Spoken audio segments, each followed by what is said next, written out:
Hello, good people. But now you know the deal. If the camera angle is off, it's not by design. I am blind and it comes with the territory.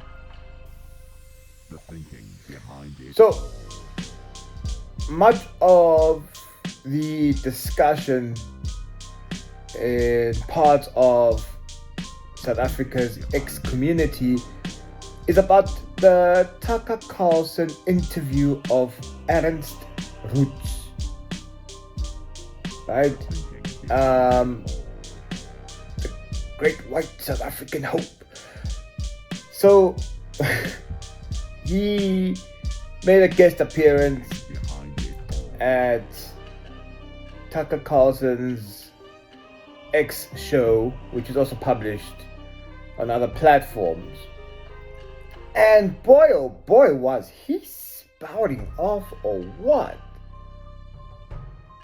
This is why arguments are being made for podcasts needing to be regulated. It's junk like this, right? This was fake news on steroids. He was unfiltered, he was unchecked, and you just had to think to yourself, hey man, maybe Kharinal had to be there and say, I put it to you that you are lying. Many roots. You are a liar. Look, I'm not going to go through each and every minutia and illustrate how much of a disastrous interview show this was. I think it's self-evident. It's not worth a watch if you're thinking, well, if there's so much hype about it, then surely there's something to be watched. It's garbage. It truly is. But I suppose for the reason that it is so trashy, people will be watching it. Some of us, of course, are watching it for analytical purposes and to be able to make videos for you, so that you don't have to go through the pain that we went through when consuming this nonsense. Look, I have two broad thematic things, aspects that I feel are worthy of us looking at when it comes to this interview. The first one is the demeanor and the character of the episode, right? So if for those who don't know Tucker Carlson is a journalist that has done the rounds for a long time, right? For all intents and purposes, he's a veteran in the American space. Yes, granted, he's not part of the main crew in contemporary journalist circles, but be that as it may, he's worked for your CNNs, for your NBCs, your Fox News, you name it, chances are he's been in it, right? And currently he's being characterized as a right-winger, right? But I prefer just viewing him as a conservative white American man who's got self-interest in America. That's how I would broadly describe Tucker Carlson. And then you've got Ernst Roets, right? The great white of South Africa. The man whose illustrious history apparently even has a dominee that prayed for the Boers that slaughtered the Zulus, 3,000 of them, and hence we have the 16 December The thinking behind it. Day of Blood River holiday, right? It's a day that they celebrate, Behind it all. commemorate for the reasons of killing so many of these useless and worthless blacks. The thinking So, behind it all. in recent times, he's been one of the people, whether through his association with AfriForum, Solidarity, you name it, he's in it. When it comes to Afrikanerism in South Africa, he's been at the forefront of these news, and also some of peddling the fake news narrative about this genocide of Afrikaners in South Africa. Now, this genocidal aspect, of course, is quite interesting because, on the one hand, they're quite intent on letting us know that it's the Afrikaners that are being slaughtered, and then on the other hand, they're like, no, and that's actually white people in general. So it's hard to figure out where do they actually stand. So these are the two characters, and these two men are supposedly discussing a very serious issue, right? But the casualness of it all, it's quite perturbing. It's troubling to me when I watched it. I mean, Tucker Carlson, in various parts of the interview, you just find him giggling and laughing at the most obscene things. And it so happens that what tickles him the most are details relating to black people being killed. Like those aspects of the interview are quite appealing to him. I mean, take his recount of what happened during the July unrest of 2021. Tucker Carlson is, for some reason, fascinated by what the Indian community in Phoenix, of course he doesn't reference them as such, he just talks about Indian people on a video shooting and killing black people, and he giggles at this, right? And Root over there is just on some people can protect themselves, you know. But then, of course, you know, it's, or at least they add a bit of a somber tone when they discuss the lives of white people and how sensitive they are and how it's unfair that they have to exist alongside black people in South Africa and share this land and etc.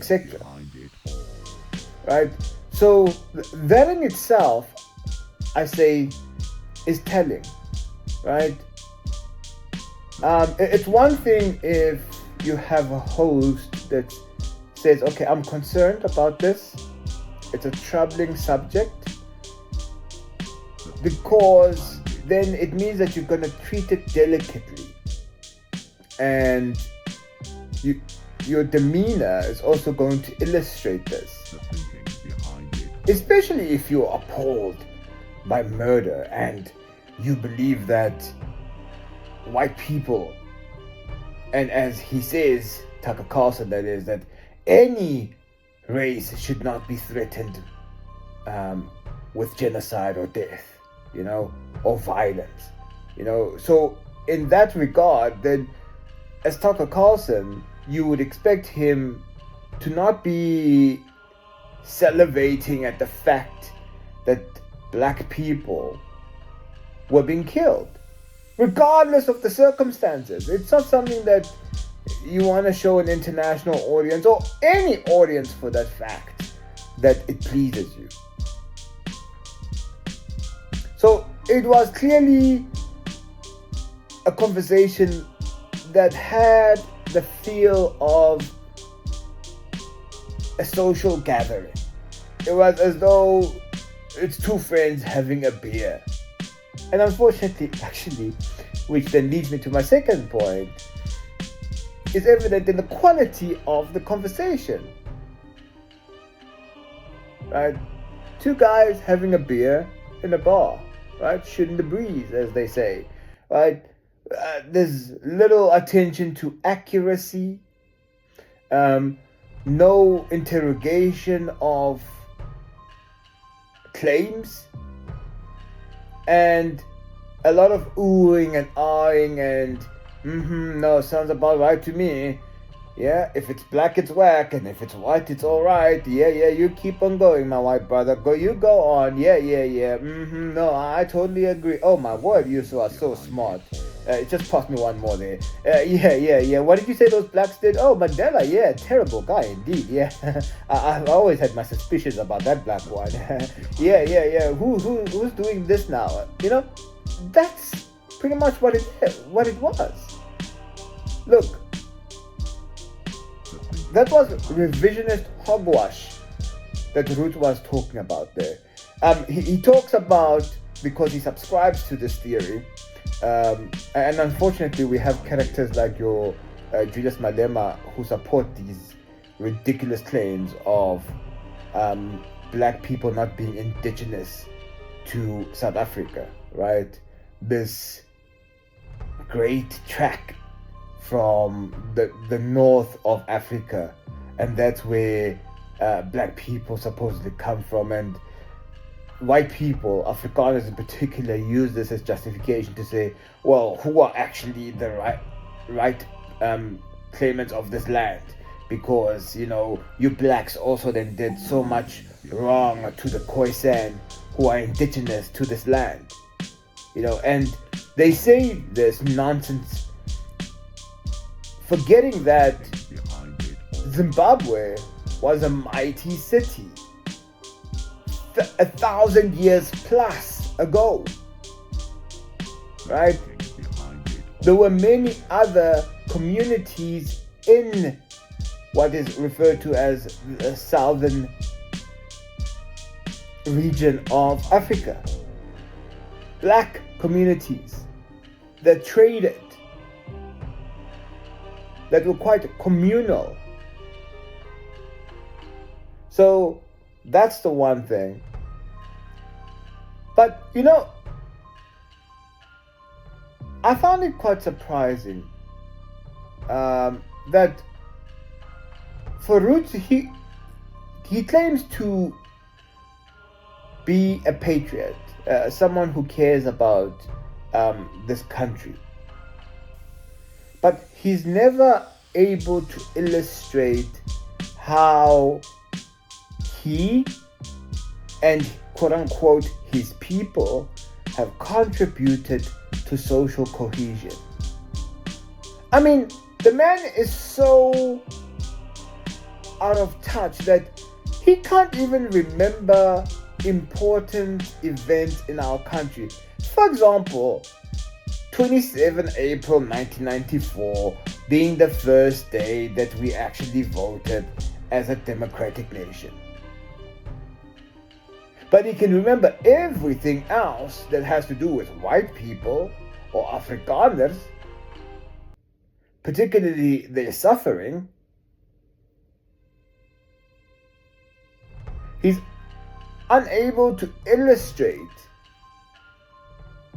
what type of actions they, as a people, as a community, as patriots, have taken in building South Africa in 2025.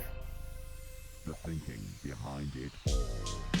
If anything, he believes that, these blacks are just entitled.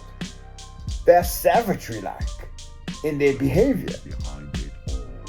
And then he spouts off about universities teaching students to view white people as subhumans and to be violent. So much so he doesn't even understand the struggles. For example, take Fees Must Fall,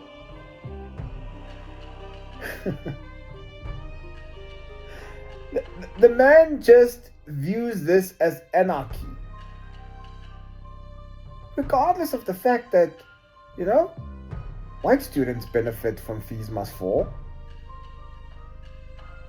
White students benefit from bursary schemes and NSFAS as well. It's just not talked about, but for us who've been to university and have white friends, we know this, right? It's a known fact. But it's such an evil system for white people. He doesn't understand the Rhodes Must Fall movement to an extent that he basically wants to mischaracterize it as a violent movement. But of course, Tucker Carlson does not even critically engage him. He does not ask him questions for verification. He does not actually scrutinize whether indeed it's true or not. And that's the problem with some of these podcasts, right? If not most of these podcasts. Because why? They're playing to the audience. Right? You hardly find a podcast where you'll have a host and a guest that will engage each other critically. I mean, Piers Morgan will now and again do that with maybe some of his guests, right? But it's uncommon. And this podcast tells us that story.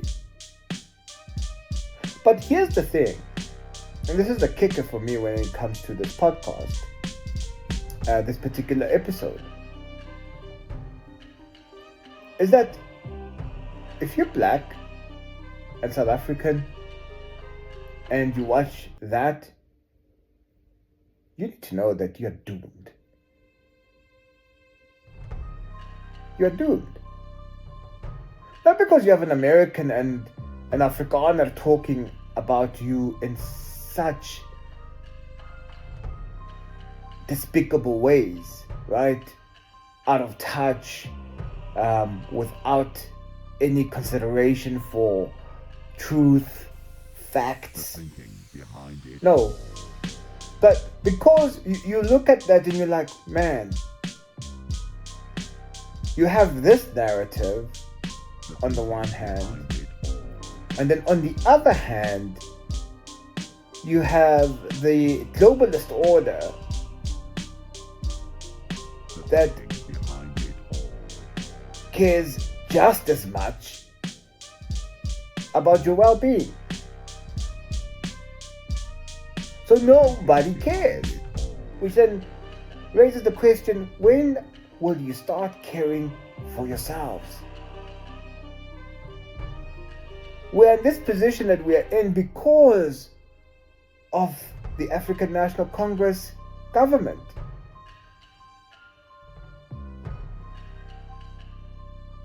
Whether as a GNU formation or the formation of New Dawn, we are here because of their doing.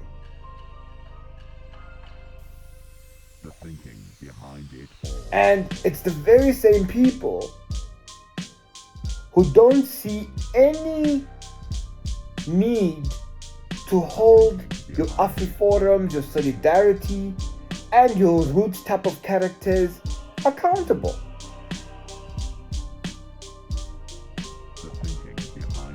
This man goes and talks smack about the country in the manner that he does under the banner of patriotism, and for all intents and purposes, the ANC as a party, I'm not even talking about them as a government, will just let this slide.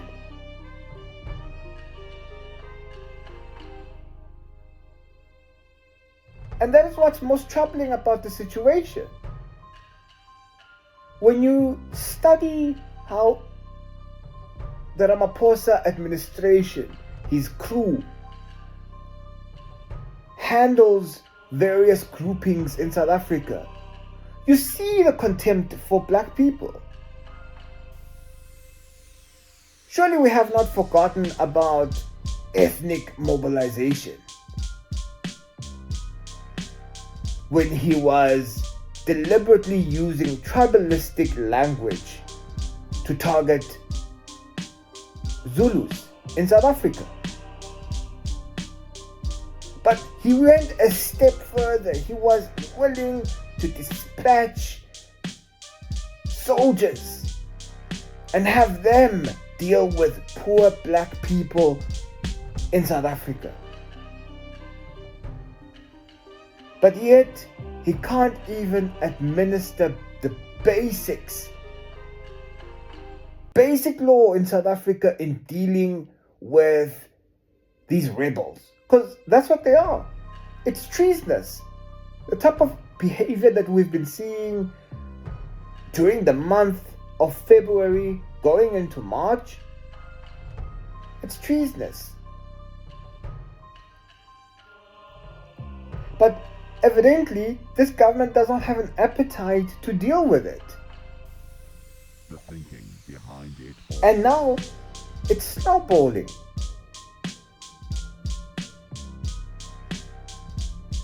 These people are essentially continuing with this narrative unchecked.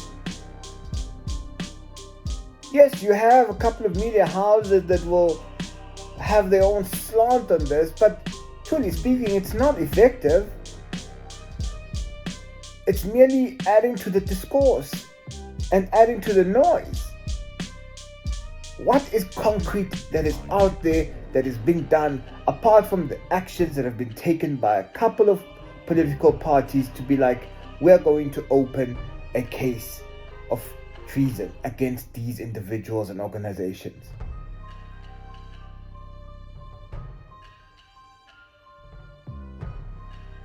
And what makes this even more unfortunate, the fact that it's all for naught. The Expropriation Act is not a piece of legislation that is meant to empower black people in South Africa. It's not. It's flawed in its design. It's probably going to be subjected to years and years and years and years of litigation. The thinking behind it all. And only litigation in situations where people can afford to do that. And we know that the majority of black people wouldn't be able to do that. The thinking behind it all. Because why? It doesn't deal with the fundamental aspects. But yet, it has become a weapon to these type of characters that hate black people. Same thing with regards to the Bella Act.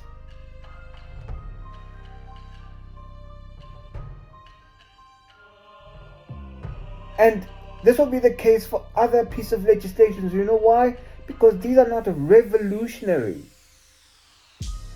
These are not upending and challenging the system, as it were.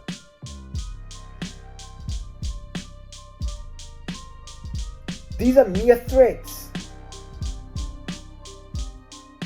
And now people are being forced to defend this nonsense. The ANC needs to take people more seriously, but of course we know that they don't care about that. No one in the ANC cares. Or at least no one with any kind of gravitas cares. So it will be interesting to see where this all ends and how it ends. But as things stand, it's looking really bad. I think the most ironic thing for me about watching this interview is pretty much the underlying tone that Roets took about the South African Constitution. Right? That essentially he doesn't think it's a good tool for what we have. So he wants systemic change. And in his view, it's an apartheid-like type of system that we need. In fact, he goes one far as to say it's not communities, it's actually different nationalities that we have in South Africa, and these nationalities must self-govern. What does it mean? Everybody must be allocated their own piece of land. The thinking behind it all. Speaks to what? Sounds familiar, does it not? The Cape Independence thing that is being vehemently denounced at the moment by the Democratic Alliance. But we know how these people roll. So you have that. And ironically, these are the very same people who will tell you about about defending the Constitution at all odds, when the radical left pretty much says that this Constitution does not serve the people. So it seems as though that the right extremists and those on the left in the main seem to be meeting somewhere. So, what implications will this have for the solution that the country is going to find to this problem?